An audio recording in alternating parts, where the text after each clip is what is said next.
और हम इस बात की चर्चा कर रहे थे कि अक्सर आजकल तो मारामारी हो रही है कि हम अपनी संख्या बढ़ाएं, लेकिन चौधरी साहब कभी कभी चुनावी सभा में खड़े होकर कह देते थे, जब उन्हें कोई कहता था कि उनके कुछ उम्मीदवार में कमी है, चरित्र में कुछ कमी है, खोट है, तो चौधरी साहब का इतना बड़ा दिल होता था। वो जनता के आगे झुकना जानते थे और जनता को मोड़ना जानते थे।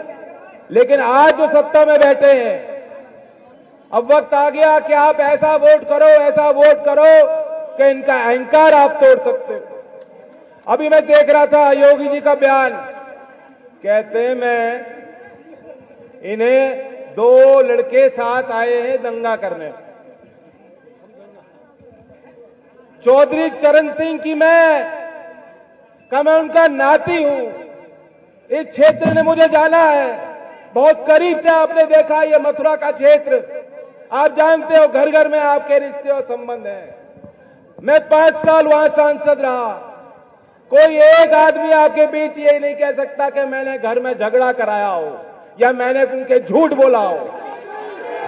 जय चौधरी योगी जी मुझे कहेंगे, योगी जी इल्जाम लगाएंगे, योगी जी मुझ पे इल्जाम लगा रहे हैं कि मैं दंगाई हूं या मैं दंगे को भड़का सकता हूं। मैं याद दिलाना चाहता हूं, मेरे बाबा थे चौधरी चरण सिंह।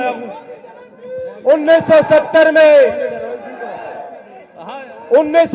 में उत्तर प्रदेश में गुंडा कानून चौधरी चरण सिंह की कलम थी, वो कानून उन्होंने बनाया था। बाबा जी आपने कोई कानून नहीं बना रखा।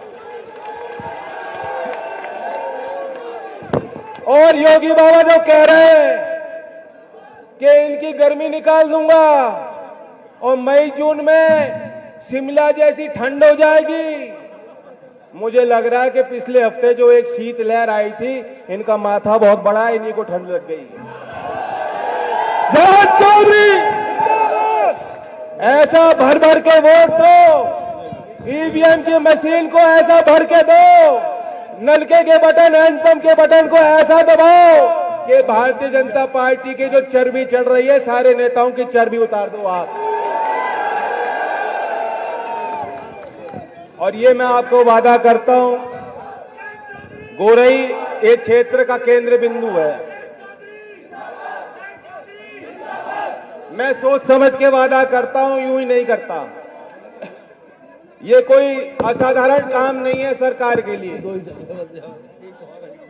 और इस क्षेत्र के जहां ये सभा हो रही है, इस क्षेत्र के विकास में इसकी बड़ी भूमिका रहेगी और आसपास के क्षेत्रों को भी लाभ मिलेगा। इसे टाउन एरिया हम घोषित कराएंगे।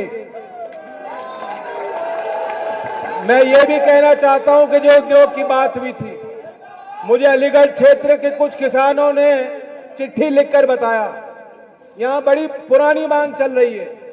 चौधरी अजीत सिंह जी ने कोशिश की थी, लेकिन वो कामयाबी हम लोगों को नहीं मिल पाई।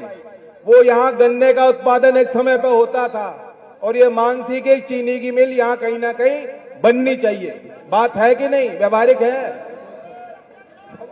उस ओर भी हम लोग ध्यान देंगे। और आपकी फसल लाया की बहुत अच्छी है, आलू की पैदावार बढ़िया है, लेकिन भाव नहीं मिलता, किसानों को भाव नहीं मिलता। तो मैं और अखिलेश जी लगातार दौड़े कर रहे हैं, प्रेस वार्ता कर रहे हैं, सभाएं कर रहे हैं लोगों के बीच। और रोज के उन कार्यक्रमों में मैं रोज गौर कर रहा हूं कि जहां अखिलेश जी बोल रहे हैं, वो कह रहे हैं इस सरकार ने पाम ऑयल को बढ़ावा दिया।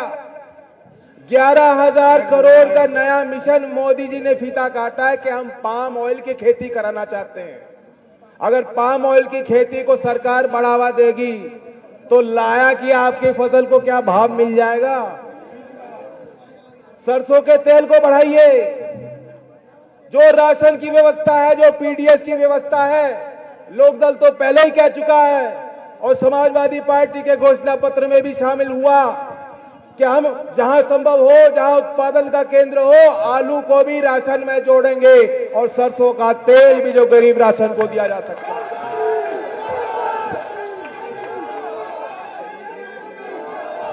आज आप सोच रहे होगे मैं इतना गर्म होकर क्यों बोल रहा हूं।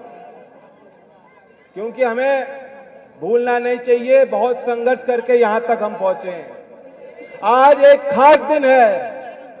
आज देश भर का किसान आंदोलित है और कह रहे हैं कि आज हम विश्वासघात दिवस मना रहे हैं। विश्वासघात दिवस क्यों?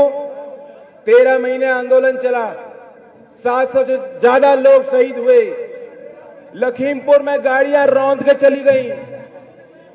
मंत्री जी अभी भी जो है मंचों पर बैठते हैं, उनका पूरा सम्मान भारतीय जनता पार्टी करती है। और सरकार ने, मोदी जी ने जो किसान संगठनों को उठाने के लिए जो वादे किए थे कि तुम लौट जाओ अपने घरों में, तुम्हारी सारी बातें मान ली गई, उनमें से कोई वादा अभी पूरा नहीं हुआ। ना तो एमएसपी की समिति, ना जो मुकदमे दर्ज हुए थे 26 जनवरी में, इस क्षेत्र से भी ट्रैक्टर गए होंगे। यहां भी कोई किसान होंगे जिनके खिलाफ मुकदमे दर्ज होंगे। मुकदमे वापस हुए हैं क्या? ना किसानों के विरुद्ध दर्ज मुकदमे वापस हुए, ना जो बड़ी बात थी भाव की उसका कोई उपाय निकला। और इसलिए हमने और समाजवादी ने बैठ के तय किया है कि राज्य सरकार भी एमएसपी घोषित कर सकती है और हमारी मांग, पहला काम होगा विधानसभा सत्र में हम इसको पारित करेंगे कि केंद्र सरकार एमएसपी के लिए कानून लाए और पारित करे ताकि पूरे देश के किसानों को लाभ मिले। मैं ये भी कहना चाहता हूं, बहुत बड़ी जिम्मेदारी आपने मुझे सौंपी है। आज चौधरी अजीत सिंह जी हमारे बीच नहीं है। चौधरी चरण सिंह की याद आपके मन में आज भी दिल में ताजा है। मैं चाहता हूं कि एक बार आप मौका दो, एक बार मौका दो और आप देखोगे कि लखनऊ में आपका वर्चस्व क्या होगा।